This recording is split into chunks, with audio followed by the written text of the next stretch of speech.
Okay, so good day everyone. So we will be discussing random variables and probability distribution. So we know, no, let's have a quick history background, or should I say recap, or konting back lang tayo sa context, no, of statistics, because that's the main topic that we have, no, statistics. So in statistics, we as engineers, no, in statistics,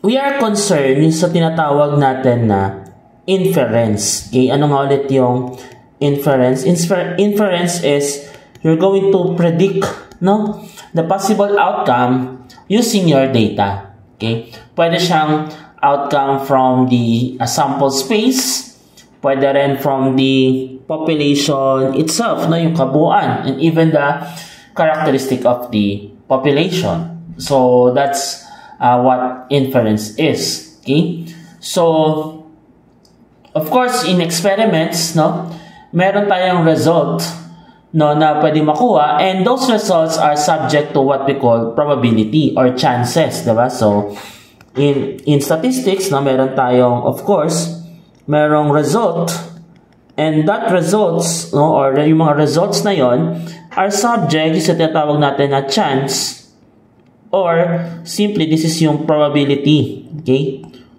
probability na pwedeng mangyari dun sa outcome, no, or result. Okay, so in many cases, no, in statistics, we use specifically yung tinatawag natin na statistical experiment. Okay, so dito yung ating ginagamit, no, statistical experiment. From this, nakukuha natin yung mga outcomes. Okay, so mas tinatawag natin siyang outcome compared to result, pero same lang din naman yon, no? Pagkakuha natin, no, ating statistical experiment, we have what we call yung ating outcomes. Okay, yung outcomes natin nakadepende kung ano yung ating gustong i-target. So if you still remember dun sa ating probability, no, so we have yung ating rules of probability, no, may mga conditional probability tayo, additive rule, multiplication rule.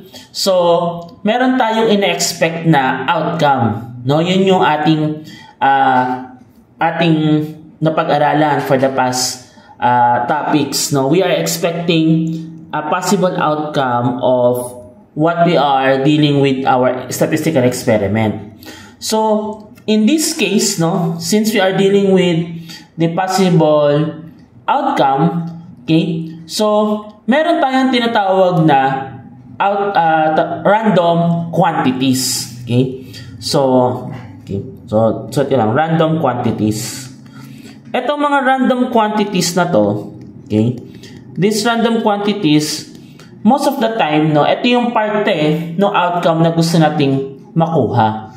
Okay, so they are determined, of course, by the outcome of the experiment. For example, meron tayong mga, for example, kayo sa klase ninyo, halimbawa, or sa group ninyo, so if for example you have a group of 10, no, sino sa inyo ang, for example, merong naka-iPhone, or kung gusto nyo maging specific, latest phone or latest gadget, so let's say from 2025 onwards, ayan, or meron ba sa inyo na ang gamit na calculators ganitong brand. So we have yung tatawag na random quantity. So randomly makukuha ka or mapipili ka. Okay, so that random quantity that is determined by the outcome, ayun, babalik tayo doon, diba?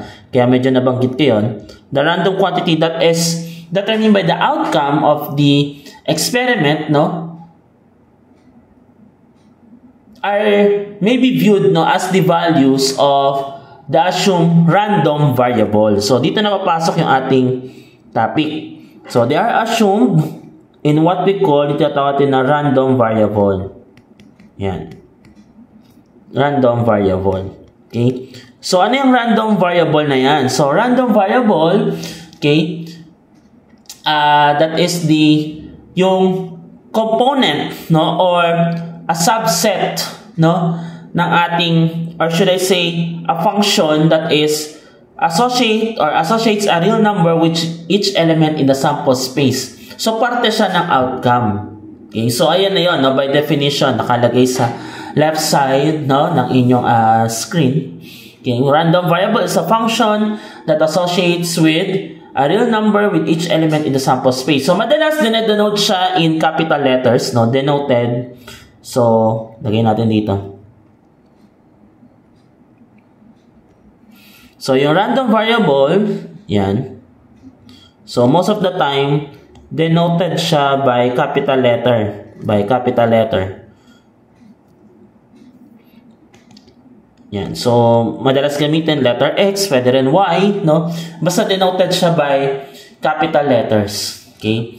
So, yun yung ating random variable. No? That's the concept of the random variable. Parang, may ginawa ka or may data ka, then you select randomly the data, and that data will have what natin na random variable. So, hindi mo alam, no? You will just state a certain variable, kaya nga random, diba? Then, ma-observe mo yung characteristic. Kaya nga sabi dito, function siya that associates a real number. So, may defined na value. Okay? With each element in the sample space. So, let's take this example, lalo na itong number 1. Yan. So, let's take this sample problem 1.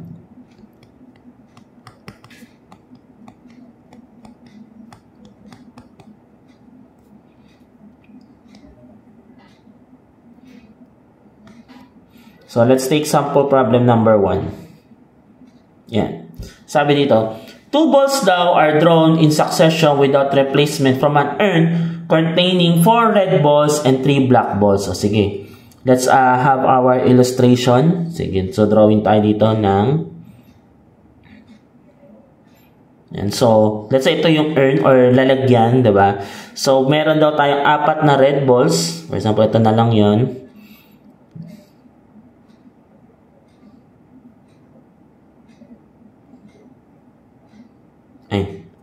Okay.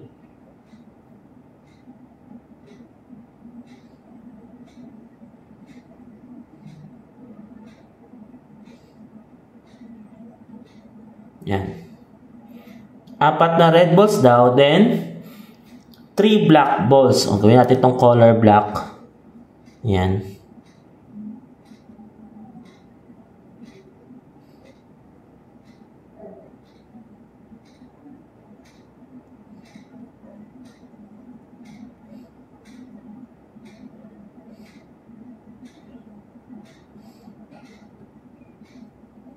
Yan.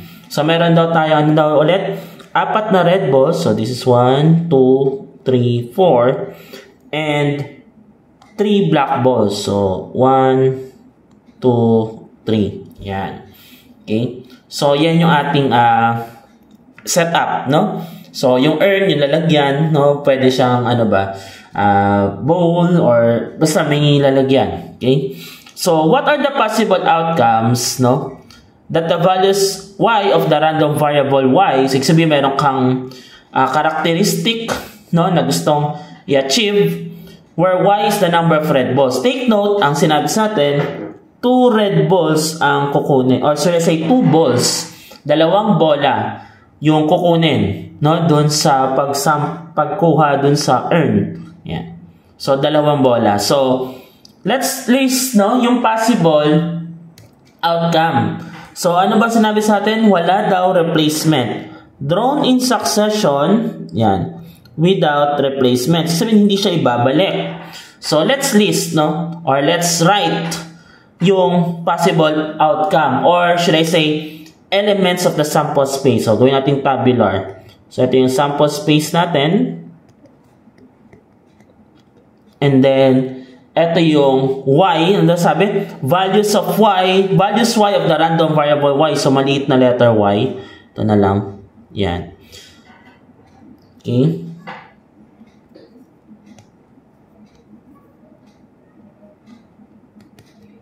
Ano daw yung mga yan, possible na values natin? O, 2 bola daw drawn in succession. So, what are the possible outcomes? So, pwedeng makakuha ka ng 2 red. Okay? Red. Pwede rin red, then makakuha ka ng black. Okay? So, pwedeng unang mo makuha naman ay black. Yan, tapos red. Yan. Or pwede rin naman dalawang color black. Yan. Okay. So, ano na yung mga bilang na yon na pwedeng mo makuha or beses na makukuha mo yon dalawang red, no? Ilang ano kaya? Ilang possibility kaya pwede makuha? Ilang red ang meron dito? So, dito ang red natin, diba yung tinatanong natin, no? What are the possible outcomes and the values y? Ito yung possible outcomes, no? Ito na yon. So, these are the possible outcomes. Ito na. Nagawa na natin. Ay. Yan. So, this is the possible outcomes. Ito na yon. Ito yung ating possible outcomes. Yan. Para sa unang problem. And then, ang tanong, ano daw ang values of y with the random variable y, where y is the number of red balls? So, ililista natin. So, dito ilan? Dalawa. Dito isa. Dito isa, dito wala, 0. Okay. So, yan yung ating sample problem number 1. Okay. So, tinignan natin, kumuha, no? Again, this problem involves, no, drawing 2 balls. Yan. So, unang bunot, ganyan. Tapos, pangalawa, okay? Yan. Without succession, or should I say, without replacement. Okay? So, drawn 2 balls in succession without replacement. Okay, so ito yung mga values natin na pwedeng makuha, no? If we're going to use, no, yung ating concept ng ating paggamit ng probability, di ba? Yun yan, sabanggit ko kanina, yung chance, yung results, meron siyang chance or probability na makukuha. So, ito yon, no, pinapakita itong problem na to na may chance na makuha mo ay dalawang red, dalawang black, or isang red muna, tapos black muna bago red, no? Tandaan, kaya ako ninumberan ng 1, 2, 3, 4 yan, at 1, 2, 3 naman sa black because may factor pa din yung specific characteristic ng isang bola. Halimbawa, ito yung ball number 2, no, na black, o edi yun yung gagamitin niya. So, the same thing yan sa atin kung natatandaan ninyo sa conditional probability. No, na may factor yung pagkuha ng bola and pag-place, no, kung nalala niyo yun sa pagkita natin or pagkuha natin, then maiiba magkakaroon ng another condition or characteristic. So, ito, wala namang nangyaring ganun. So, it's just you draw 2 balls in succession without replacement. Okay? So, that is for sample problem 1. So, ito yung possible results. So, if we're going to write yung sample space, no, let's say S. No, let's say, pinasulat. Ano daw ang sample space? Halimbawa. So, ilagay na lang natin. So, let's say, pinasulat yung sample space. So, ito yung possible, no, na makuha. So, that's RR. Yan, RB. Yan. BR, then BB. So, So, R is for red and B for black. Okay? So, ayan. No, ganyan yung ating nakuhang result. Okay? So, next. Okay, so let's have this sample problem number 2. Yan. So, sabi dito, a stockroom clerk returns 3 safety helmets at random to 3 steel mill employees who had previously checked them. Okay?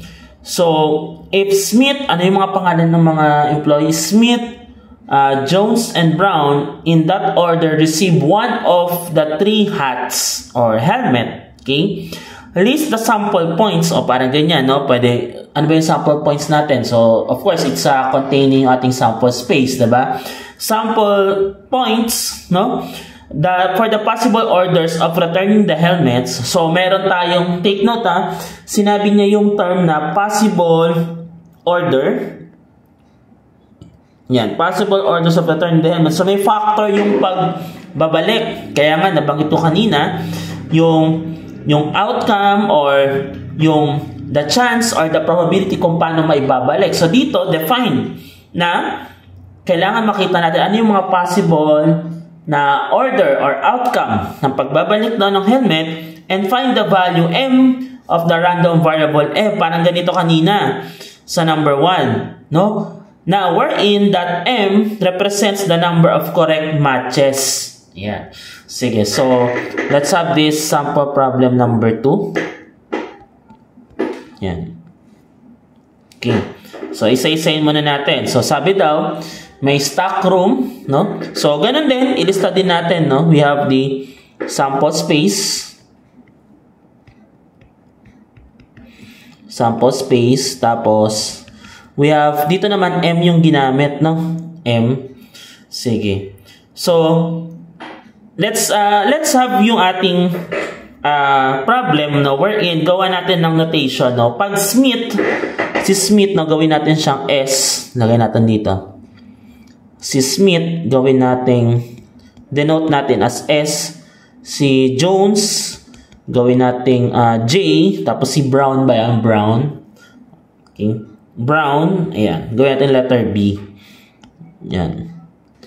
So, kasi kailangan makita natin yung order ng pagbalik eh. So, ano daw yung mga possible order, no? Na mababalik.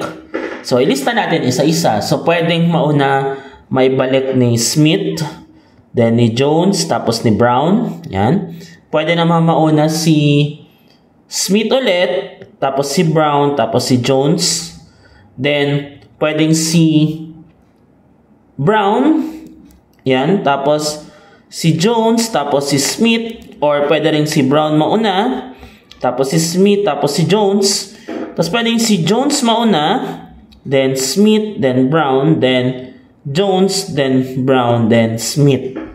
Ayan. So, ang tanong is, ano daw ang number of possible correct order? So, dito binanggit, di ba? Ano daw? If Smith, tingnan natin mabuti ha. If Smith, yan, Jones, and Brown in that order. So, malinaw. Sa ganong order daw may babalik Smith, Jones, and Brown. Okay? So, may context ang way or order ng pagbabalik. So, tingnan natin yung sample space. Ilan ang, sabi dito kasi where M or M is the correct matches, diba? So, ilan ang tumama? So, dito, Smith. So, ang tamang order daw, dapat una si Smith, pangalawa si Jones, pangatlo si Brown. Yan. So, dito, Smith, Jones, Brown. Ilan ang correct order? 3. Dito, ilan ang tumama? 1 lang. Yan. Dito sa Browns, Jones, Smith. So, si Brown, dapat sa huli, si Jones, pangalawa pa din. So, 1 lang. Yung Brown, Smith, Jones, I think wala. No, walang tumama dyan. Okay? Ano pa? So, Jones, Smith, Brown. I think tumama lang dito si Brown, no? 1 lang. Tapos, John, Brown, Smith ay wala. So, ano nga ulit sabi sa atin? Ayan. Find the value of M, okay? That represents, or should I say, ayan, list the sample points. So, pag nilista natin yan, so let's say, we're going to write the sample points. Yan. So, nilista natin. So, S. So, this will become, yan, SJB, then SBJ, BJS, BSJ, JSB, and JBS. Tapos, ano daw yung value of M of the random variable M that represent the number of correct matches. So, ayan. So, napakita na natin. So, katulad niya ng kaninang problem, yung mga nasa sample space ninyo are the possible outcomes. Okay? So, that is for the sample problem number 2. Okay. So, now let's proceed with sample problem number 3. Ayan. Sabi dito, interest centers around the proportion of people who responds to certain mail order solicitation. Yan. Okay? Let X be that proportion. X is a random variable that takes on all values of X for which X daw ay greater than 0 but less than greater than equal to 0 but less than equal to 1. So, anong pinapertain natin dito? So, sa sample problem number 3, okay? Yan. So, sample problem number 3, ano daw sabi sa atin? Interest centers around the proportion of people who respond to a certain mail solicitation. So, kung ano man yung interest na yon, no? Kung, let's say, kung career or something, no? X is that proportion. And yung random variable niya is merong range, no? Sabi daw, yung X daw natin is less than equal sa 0 but greater than equal sa 1. So, pwedeng mag-0, pwede rin mag-1. So, yun yung tinutukoy doon. Parang, hindi na siya lalagpas doon sa range na yon. Okay?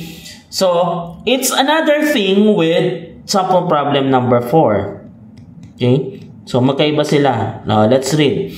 Let X be the random variable defined by the waiting time in hours. So, ano daw siya? Waiting time in hours between successive speeders spotted by a radar unit. Parang ano to sa mga racetrack. Okay?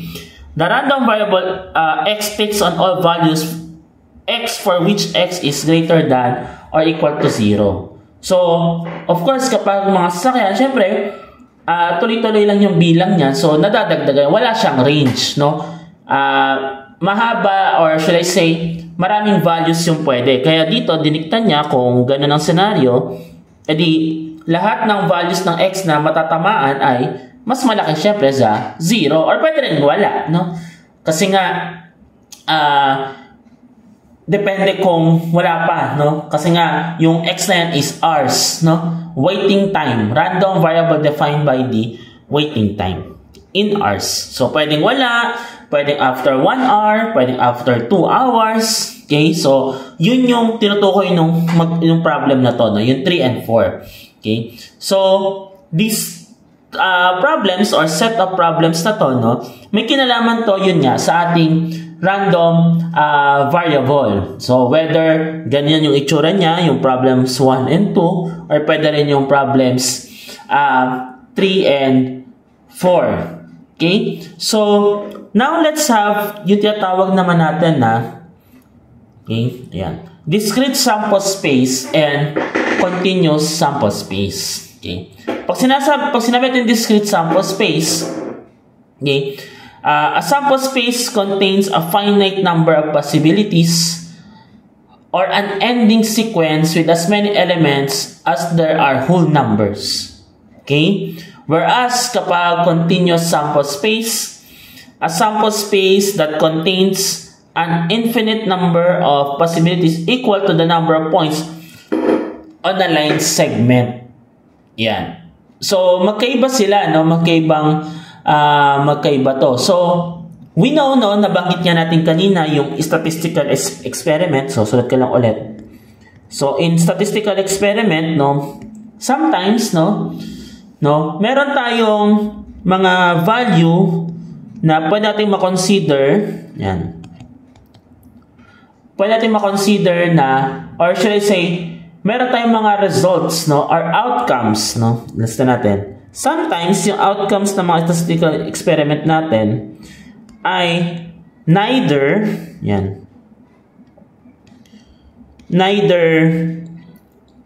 finite or countable. Yan. Ano ba yung finite or countable?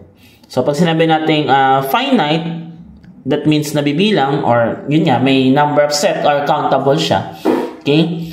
So, yun yung ginagawa natin. For example, gusto natin makita yung, anong tawag dito? Distance na, let's say ba, may sasakyan ka, tapos you want to see the distance of covered na pinagasolina mo. For example lang, no? Or yung amount na binayad mo, ano yung kanyang service na makukuha natin. Let's say, bawa, sa mga arcade, no? Bawa, ilang minuto yon or gaano karaming oras, no? Diba kasi nga, for example, pag arcade, pag bumili ka ng token, diba, depende sa number of chances na mananalo ka. So, hindi mo ma-define na, oops, hanggang dito lang yung oras mo, diba? So, neither finite or countable yung mga ibang outcome ng statistical experiment. So in that case, na meron tayo or nagkakaroon tayo ng mga infinite number of possibilities, no? Or infinite number of or outcomes. So yan yung discrete sample space, no? A sample space contains a finite number of possibilities or an ending sequence. So, pwede siyang finite, pwedeng eksakto, pwede rin unending sequence siya, no?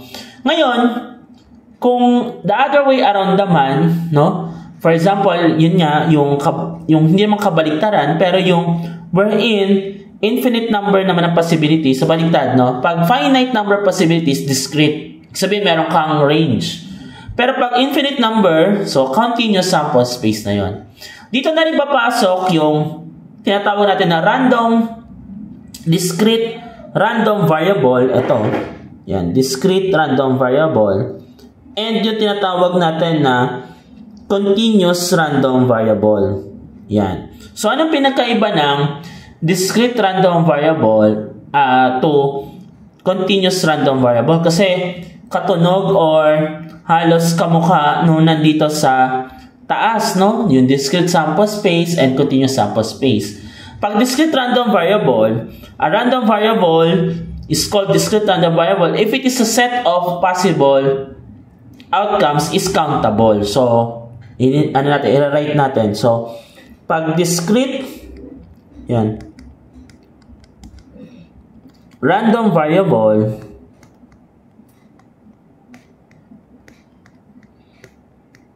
yan, yung ating set of possible outcomes ay ano daw? Countable. Okay? Ngayon, it's the other way around kapag hindi na siya countable. Ano yung sa sample natin kanina? Balikan lang natin. Dito sa sample problems natin, yung sample problem 1 and 2, pwede siyang mag-fall into category ng discrete random variable. Okay? Kasi nga, mapapansin nyo dyan na nakukuha natin yung bilang or chances, no? Halimbawa, yung bumunot ka ng 2 bola, so meron kang possible outcomes, diba? Countable yun. Okay? So, discrete random variable ang tawag doon. Ngayon, when a random variable can take on values on continuous scale, it is called continuous random variable. So, yan yung kasunod na dalawang problem. Yan, yung may range. Yan. Okay? Kasi nga, meron siyang scale or meron siyang continuous scale. No? Katulad nitong number 4 na parang greater than or equal to 0. Pero tuloy-tuloy lang yon. So, 1, 2, 3 hanggang umabot yan ng 999 or 1 million. Diba? Basta, alam mo na tuloy-tuloy lang siya. No? Continuous on a continuous scale. Okay? So, continuous random variable. Often, the possible values of a continuous random variable are precisely the same values that are contained in a continuous sample space. So, ano nga ulit? Pag continuous random variable naman, okay, nakalagay dito,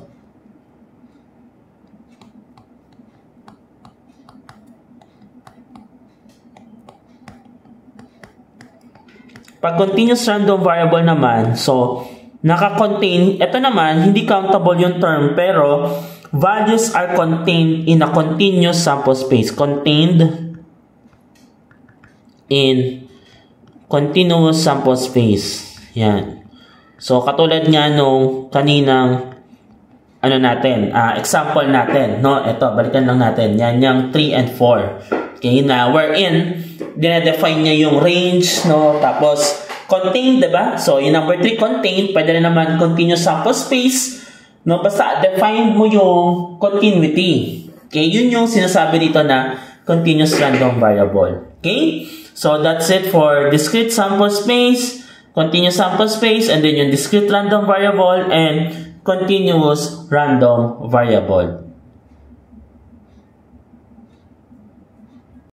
Okay, now let's proceed with discrete probability distribution. So, from the concept or context of discrete random variable, no, so, balikan lang natin, in discrete random variable, no, it assumes each of its values with a certain probability. That's why we say kanina na in discrete random variable, countable yung mga values, no? Kasi meron silang assumption of probability. Just like, balikan natin yung previous problems, ayan, yung 1 and 2. May probability na makuha mo yung red, or may probability na tatama yung arrangement mo dun sa desired na arrangement na pagbabalik ng hat, which is yung problem number 2. So, in discrete probability distribution, the set of ordered pairs x, f of x, is a probability function, probability mass function, or probability distribution of the discrete random variable x if for each possible outcome x, ayan to, no? So, number 1, f of x is greater than equal to 0. Okay? So, yan yung ating probability function. So, number 1, ito yung ating probability function. Yan. So, probability function.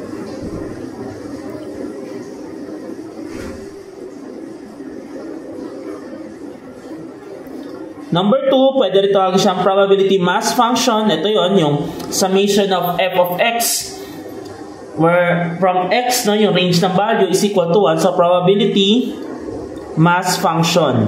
Okay? So, ayan siya. And then, kapag ito, yung dulo, tinatawag na probability distribution. The probability, or should I say probability ng x, no, with a certain values of x, so random variable, for which x, no, possible outcome x is f of x. Kaya ito tinatawag na probability distribution. Okay? Ayan. So, ito yung tatlo natin na consideration or formula, should I say, na pwede nating ma-memorize or gamitin in terms dun sa ating probability or discrete probability distribution. So, for us to easily understand or to at least apply ito, no, yung context na to, sagutan natin yung sample problems, no? Umpisa natin sa sample problem number 1.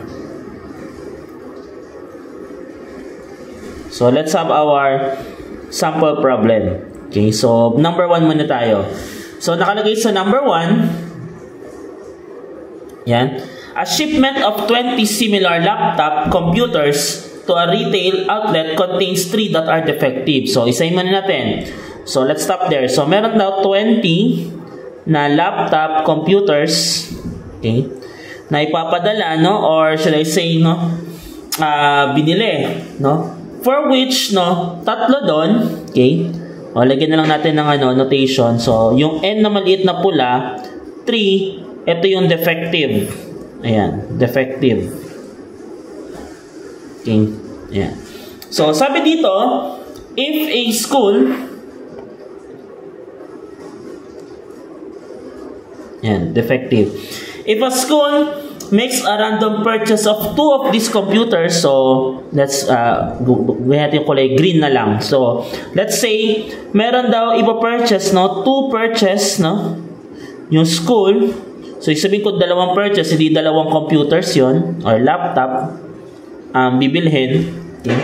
Ang sabi dito, find the probability distribution for the number of defectives. Okay. So, ito daw ang tinatanong. Probability distribution sa number of defectives. Okay.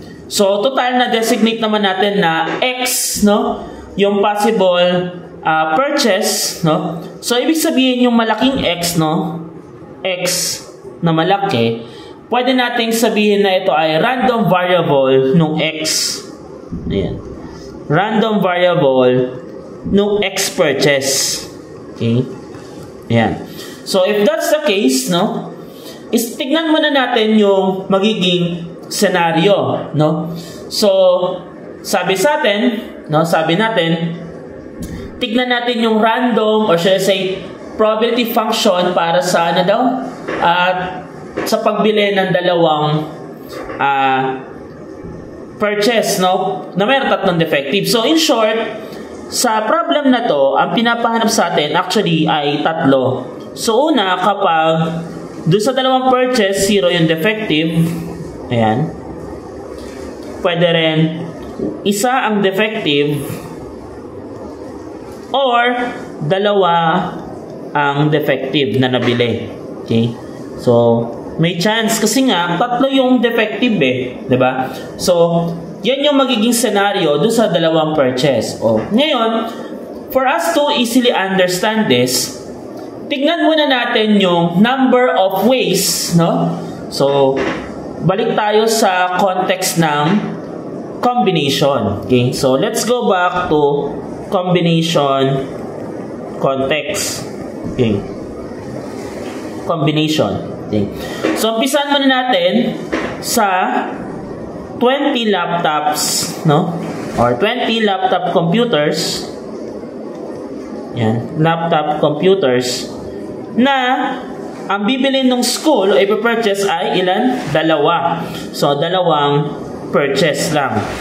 So, using combination, no, we could say na 20. Anong ulit yun? So, kapag combination, yung N, or should I say yung ating N, yung number of total na i-consider, yung R, yun yung kanyang component. So, in this case, yung ating N ay ito, at yung R natin ay ito. So, using yung ating formula, natatandaan mo ba yung NCR on your calculator?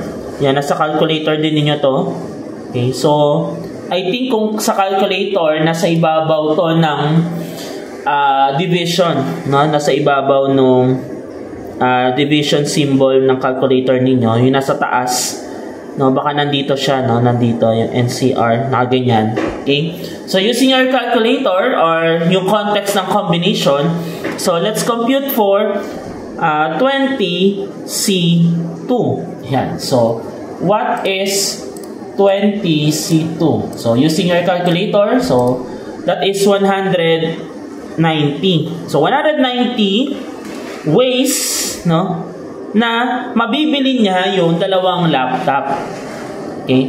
So, yan yung total. So, in this case, no, this is yung totality, no. Etong 190 ways, this is the totality or the chance na mabibili niya yung laptop. Yung total ways na mabibili niya yung laptop. Okay? So, ngayon, may tatlo tayong scenario na dapat i-consider. Una, kapag meron daw, ano nga ulit yun? Merong dalawa, or should I say, is zero defective or one defective at yung isa ay dalawang defective. Okay? So, ngayon, para makuha natin yan, alamin din natin, no, yung number of ways from 3 defectives, no, na makukuha mo ay dalawang defective. So, that is combination, no? So, pag-usapan naman natin yung, let's say, 3 defectives, tapos, meron kang iba't ibang senaryo. So, pwedeng 0 ang nakuha mo na purchase na defective. Pwedeng isa doon sa na-purchase mo ay defective at dalawa ay defective. Yan. So, ano yung magiging solution natin dito? So, kapag 0 purchase gamit ang combination, no? Using combination, so this will become 3C0. So, ano ba yung 3C0? So, 3C0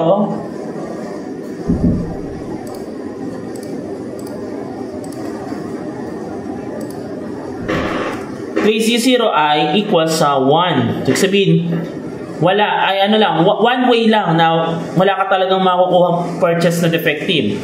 O, kapag isang purchase ay defective, so this will become 3C1. That is, ilan kaya yon, no? So, sa ating combination, this will become 3, no? Total, tama naman, no? Ito, isa lang, one way lang. 3 ways, kasi nga naman may 3 defective, so may 3 yung chance mo na makuha yung defective. At kapag 3C2,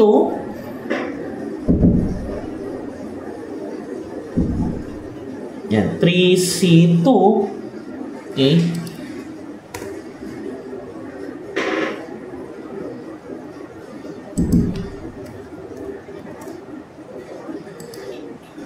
C2 is 3 ways din.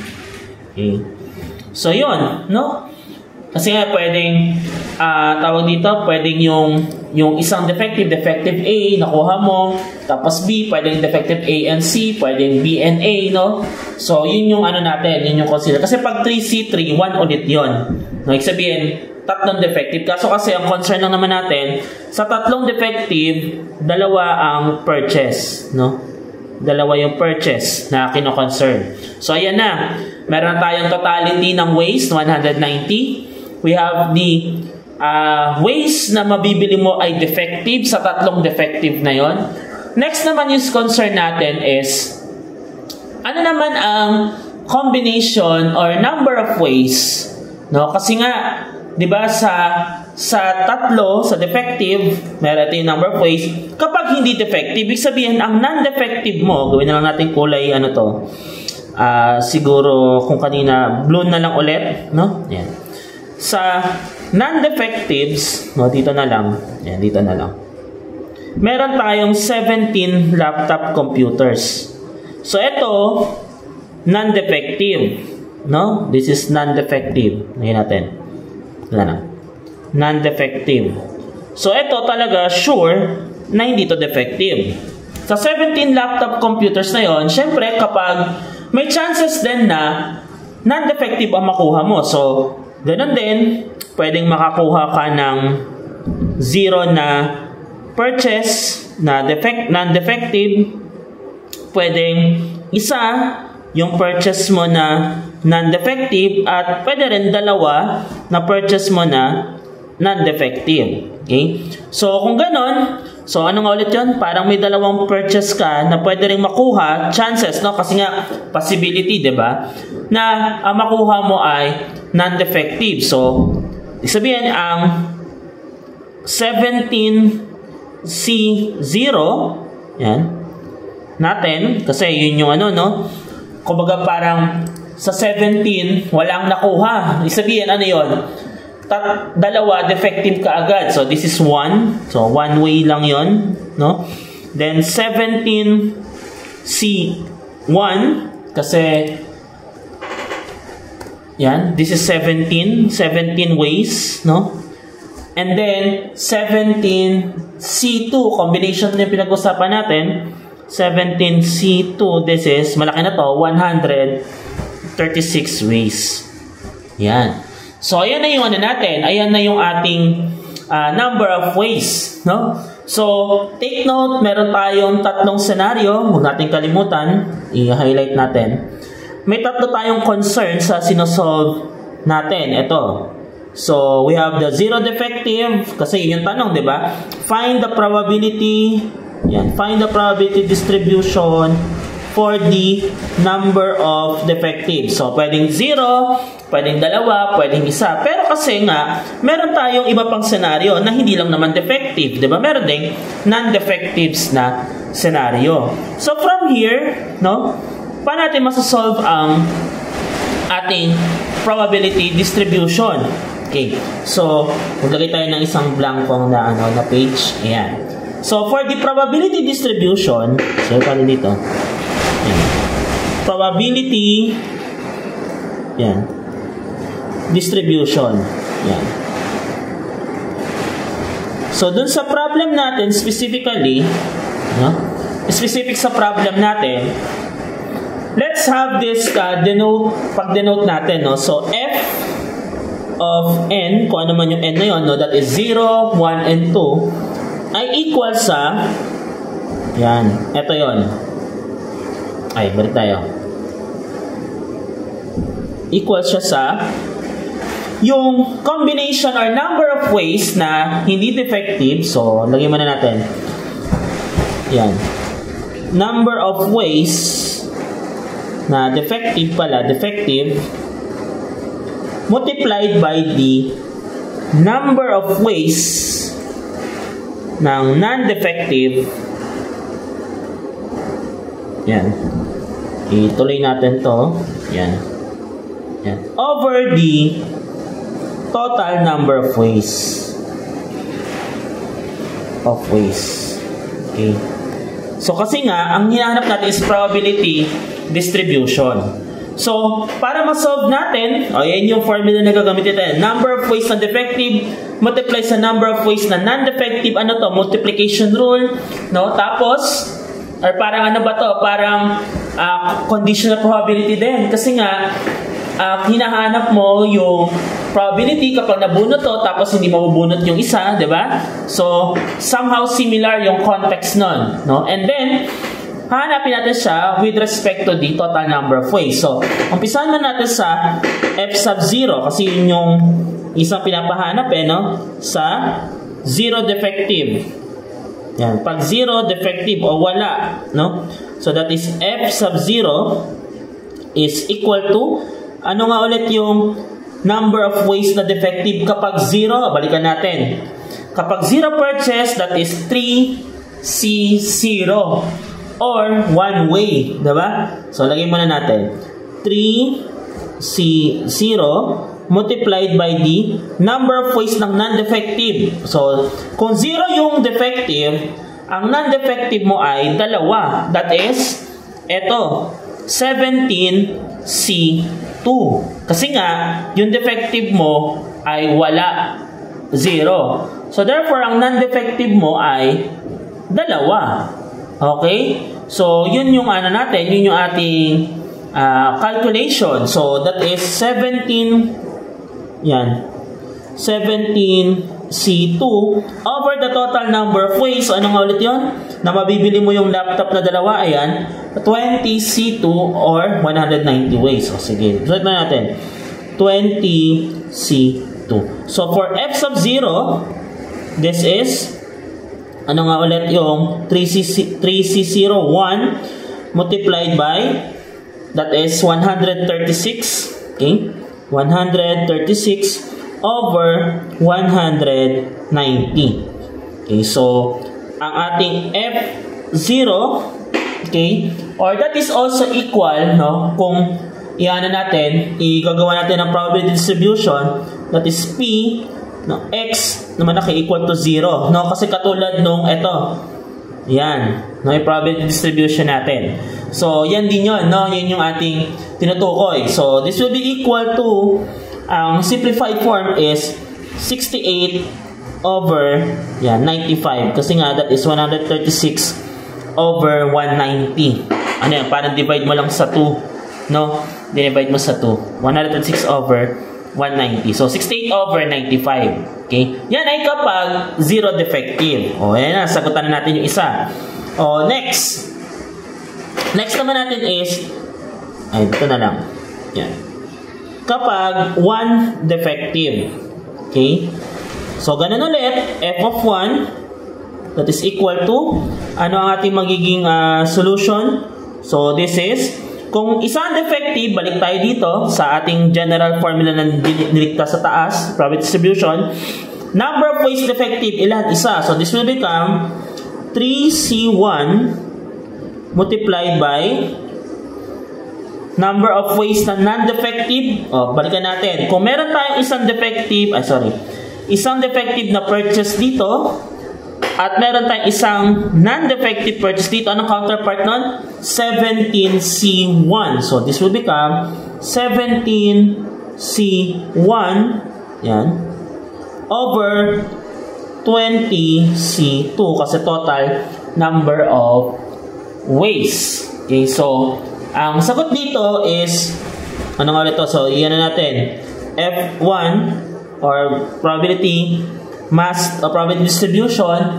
So, ano ngayon 3C1? 3C1 is 3 multiplied by 17. So, 3, yan, 3 multiplied by 17 over 190. So, F, probability distribution ng 1 defective is equal din sa, ito, P, X na malaki na equal sa 1, na equal sa, so 3 times 17, that is 30 plus 21, 51 over 190. O, yun. Yun yung ating sagot, no? So, medyo ano yan, no? Naka-fraction form, no? Probability distribution. Kasi nga, pwede rin naman decimal, pero mas maganda pinapakita in fraction form. Kasi nga, nakikita mo yung pagkakalapit ng mga scores, di ba? Okay, or numbers. So, yan na. Yan yung sagot sa one defective. O, next. Paano kapag dalawang defective na? So, pag dalawang defective na yung nabili, yan. Dalawang defectives, so that is f of 2, yan, is equal to, ayan, ano yung dalawang defective natin? So, kung ano yung number of ways ng defective, so dalawa, so this is 3C2 multiplied by 17C0. Kasi nga, dalawa na yung defective. Ito, nakikita ba yun? Yung formula natin? Yan. So, over 20C2. So, this will become yung f of 2 natin, or probability distribution para sa dalawang defective, is equal to, ano yung 3C2 natin? 3C2 ay 3 multiplied by 1. So, this is 3 multiplied by 1, yan, over 190. Or this is yung F distribution natin. So, na-equal din sa P, P, probability ng X na malaki na equal sa 2 ay equal sa 3 over 190. O, yan na siya. No? Probability distribution na. So, kung ita-table natin yan, or kasi ang term kasi ginamit, probability distribution, no? So, kung ating yan ita-table, or gagawa natin ng parang table of values, so, X dito na maliit, X na maliit yan, ha? So, ito ay f of X. So, f of X. So, ang probability distribution niya, so, gagawa natin ng table. Sige. Yan.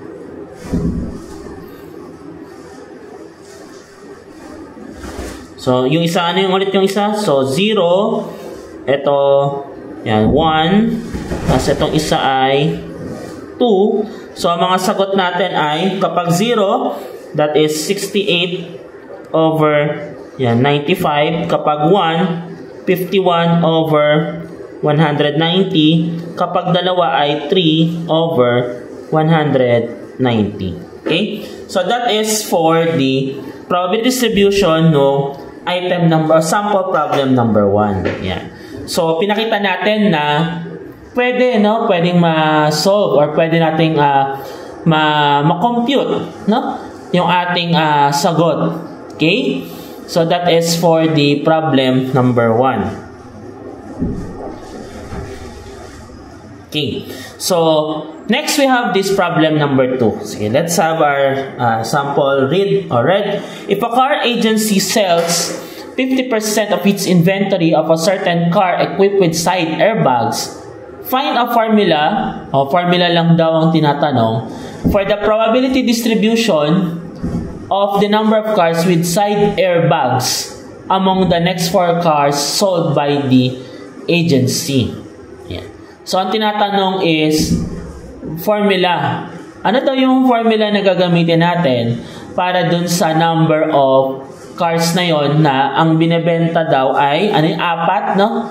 4, nakalagay dyan, no? 50% of its inventory, 50% daw ng kanilang inventory of a certain foreign car equipped with side airbags, yan. Find the probability distribution that the number of cars with side airbags among the next 4 cars sold by the agency. So, yun yung tanong. Ano daw ang probability na yon na yung 4 na yon ay yun yung kanya mabibenta. Okay? Sige. So, paano natin makukuha yung ating solution for this one? Okay? So, dalhin muna natin itong problem na to. Yan. I-copy natin siguro. Next, ano tayo? Yan, dito. Yan, dito na lang. Yan. So, yan. Sa problem number 2 na tayo. So, number 2 na. So, sample problem number 2 na tayo. Okay? So, sa problem number 2. So, 50% daw nung kanilang car ay naka-inventory na merong foreign car equipped with side airbags. So, ano nga ulit ang 50%? So, 50%, okay? So, ano ba to? Parang probability, no? 0.5. Okay? Kung ginawa natin siyang numerical value. Okay? So, 50%. paano ngayon natin mako-compute ang ating dami ng sample space? Kasi lumalabas na ano daw, 4 daw ay mabibili, ano yun? Ay yun, mabibenta, no? The number of cars with side airbags among the next 4 cars sold by the agency, yun yung tinatanong. Okay. So, paano next nating mako-compute?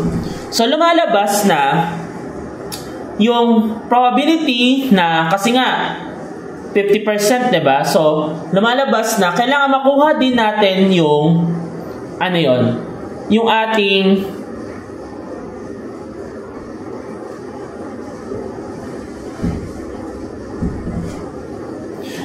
number of cars. So, sabihin n natin, or i-dictate lang natin as x siguro, is pwedeng 0, pwedeng 1, pwedeng 2, pwedeng 3, pwedeng 4. Kasi diba yun yung sabi, no?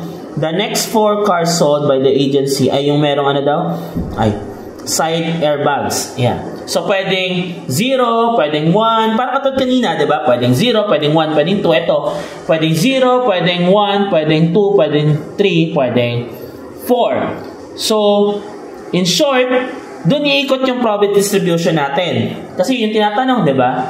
So, if that's the case, so, pwedeng umikot doon yung ating probability distribution. Paano? So, yung ating f of x, pag sinulat natin siya, f of x na equal sa p ranging no x equal to x. So, ito yung concern natin. Ano-ano itong mga values na to? Ano yung f of 0, f of 1, f of 2, f of 3, and f of 4? O, yun yung question.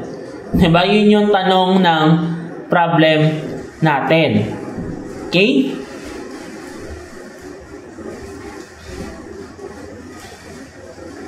So, ano ang dami ng number of points sa sample space na pwedeng mangyari? Paano kaya? So, natatandaan ba natin yung ating tossing of coins? Diba? Parang ganun lumalabas, diba? Kasi nga 50%. If you still remember, balikan natin yung concept ng tossing of coins. Yan. So, sa tossing of coins, gumagamit tayong tinatawag natin na Pascal's triangle. Yun yung madalas na ginagamit natin sa binomial distribution. Parang, halimbawa, kapag nag-toss ka ng barya, what is the number of ways na lalabas ay heads. Kunyari, anong probability na lalabas ay 3 heads? Ganon. Kunyari, kung 5 beses ka nag-toss, or anong probability na lalabas ay sa 10 toss mo ay 7 heads. Ayun, no? So, if that's the case, lumalabas na meron tayong dalawa, no?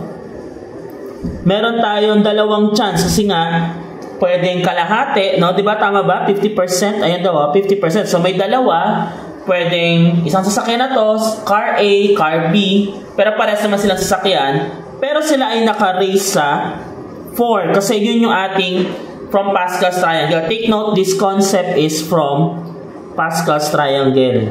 Okay? So, Pascal's triangle. Yun yung ginamit natin, no? Kung natatandaan niyo sa probability. So, that is equal to 16. So, lumalabas na meron tayong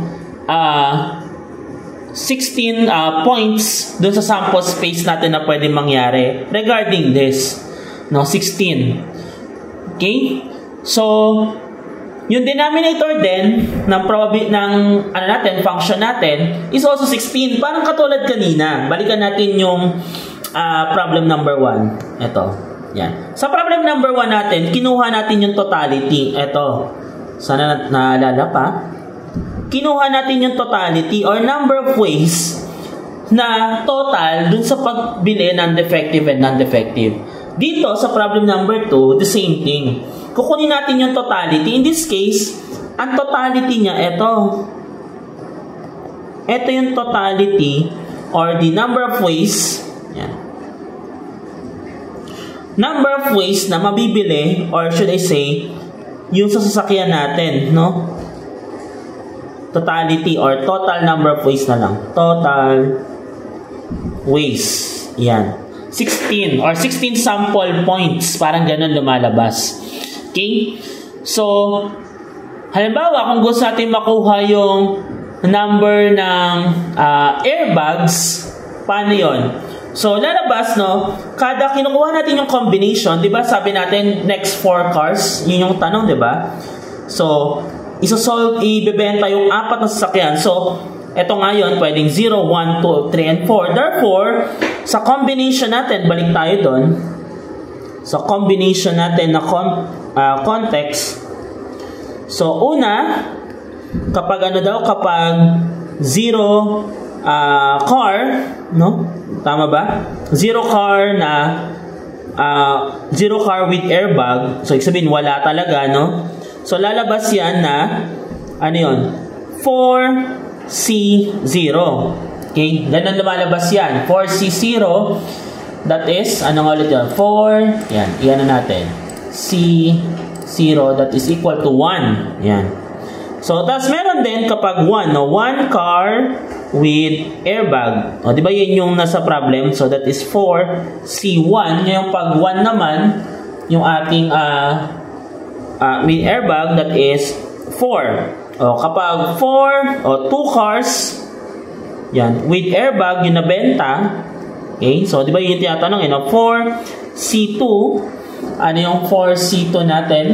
That is equal to 6, no? 6 ways. O, ito, one way na wala. 6, ito, 4 ways. Ito, 6 ways. And then, 3 cars, no? 3 cars with airbag. Okay? That is 4C3. Ilang number of ways daw yon? That is 4. Okay? 4 ways. Yan. Tapos, 4 cars with airbags. Yan. With airbags. Yan. With airbag pala. Yan. With airbag. So, that is 4C4 na equals sa 1 way. So, para makuha natin yon, no? Ano ang magiging, at tinatanong lang kasi sa atin, formula, diba? Find a formula, ibahin natin ang kulay. Find a formula for the probability distribution for the number of cars. Yun lang ang tinatanong, formula lang. So, for the formula, okay, pwede ba nating sabihin na yung formula natin ay, let's say, f of x, no? Wherein yung p natin is yung x with that corresponding x ay equal sa, ano yung magiging formula natin?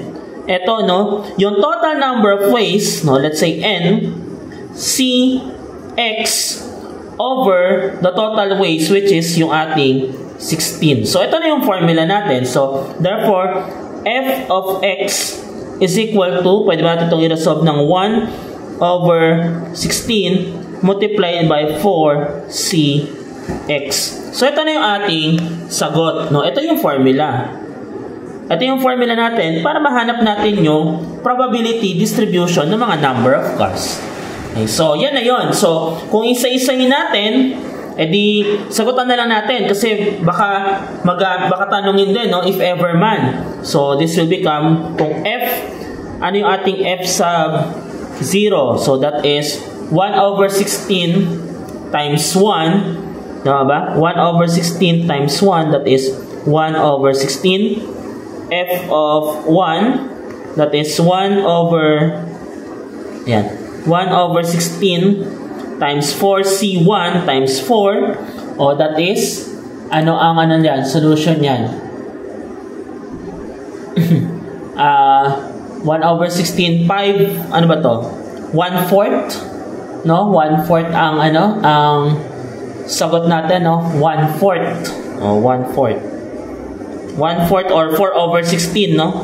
Pwede, no? Pag hindi natin ni-reduce. So, f of 2, that is 1 over 16 times 4c2, that is, 1 over 16 times 4c2 na 6, or that is 6 over 16, or ano ba to pag na-reduce natin? Divided by 2, 3 over 8, or yun nga, 6 over 16, kung in unison sa denominator. F of 3, that is 1 over 16 times 4, or that is yun nga, 1/4 ulit, or 4 over 16.